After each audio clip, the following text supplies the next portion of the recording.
Hello friends, রান্নাঘরে অঞ্জনা আপনাদের সবাইকে স্বাগত জানায়। আজকের রেসিপি আমি সর্ষে বেগুন বানিয়ে নিচ্ছি।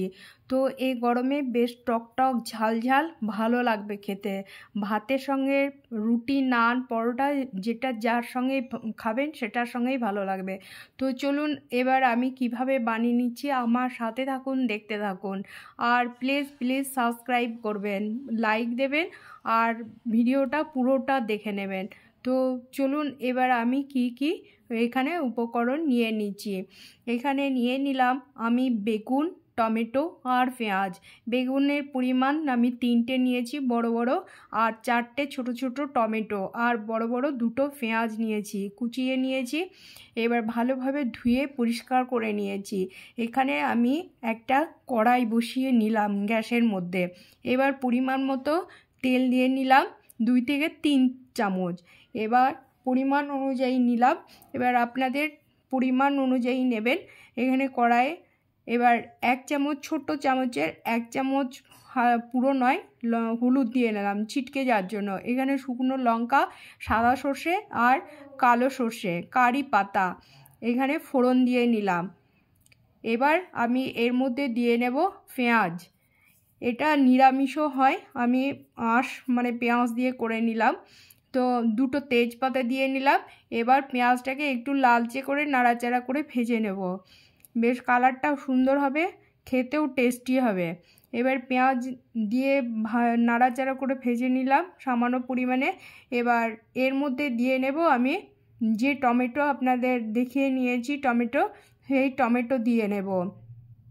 টমেটো দিয়েও আমি এই পেঁয়াজ যেমন লালচে করে ভেজে নিলাম, এইভাবে টমেটোটাকেও বেশ একটু নাড়াচাড়া করে ভেজে নেব।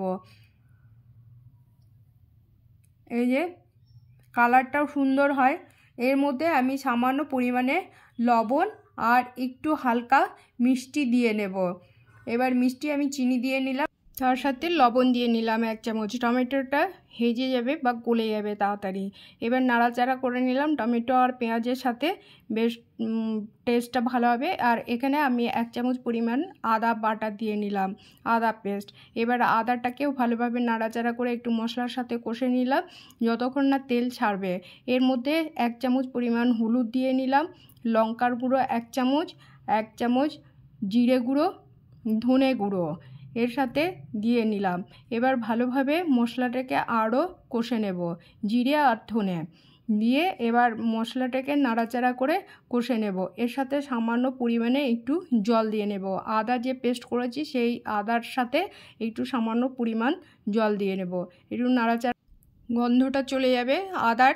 তো এবার জল দিয়ে নিলাম, জল দিয়ে সামান্য পরিমাণে আবারও কাঁচা জল দিয়ে নিলাম, সেই জন্য আবারও ভালোভাবে একটু নাড়াচাড়া করে কষে নেব। তেল ছেড়ে দিয়েছে। এবার মশলা থেকে এবার বেগুন দিয়ে নিলাম, বেগুন দিয়ে পুরো সব বেগুনগুলো দিয়ে নিলাম, দিয়ে বেগুন সমেত মশলার সাথে বেগুনটা ভালোভাবে নাড়াচাড়া করে 2 থেকে 3 মিনিট কষে নেব। কষতে কষতে বেগুনটা পুরো নরম হয়ে যাবে বা হেজে যাবে। এবার আমি ঢাকা চাপা দিলাম 3 থেকে 4 মিনিট। এই ঢাকা চাপা তুলে নিলাম।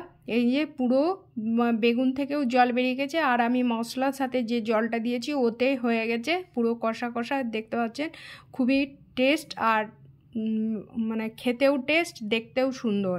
এই যে পুরো নাড়াচাড়া করে নিলাম। এবার আমি এর মধ্যে কাঁচা পাকা লঙ্কা চিড়ে দিয়ে নিলাম, এই কাঁচা পাকা লঙ্কা এর নাড়াচাড়া করে নিলাম। লঙ্কা দিয়ে এর মধ্যে আমি ওপর থেকে ধনে পাতা, কুচানো ধনে পাতা দিয়ে নিলাম। টেস্টটাও ভালো লাগে, খেতেও ভালো লাগে, ঝাল ঝাল টকটক, বেশ সুন্দর। এবার আমি নামিয়ে নিলাম, হয়ে গেছে। তো এখনকার বেগুন অনেকটা একটু শক্ত শক্ত বীজ হয়ে যায়, সেই জন্য আমি এইভাবে সর্ষে দিয়েই রান্নাটা করে নিলাম, টমেটো দিয়ে সর্ষে দিয়ে। তো টেস্টটা ভালোই লাগে, আর এই গরমের সময় এই রকম রান্না করলে বেগুন ভালো লাগে। তো শীতের বেগুন ভাজা ভালো লাগে, আর এই সময় এই বীজই হয়ে গেছে। তো এইভাবে আমি রান্নাটা করে নিলাম। তো কেমন লাগলো আপনারা কমেন্ট বক্সে জানাবেন, লাইক করবেন, আমার সাথে থাকবেন। এখানেই রাখলাম, ধন্যবাদ।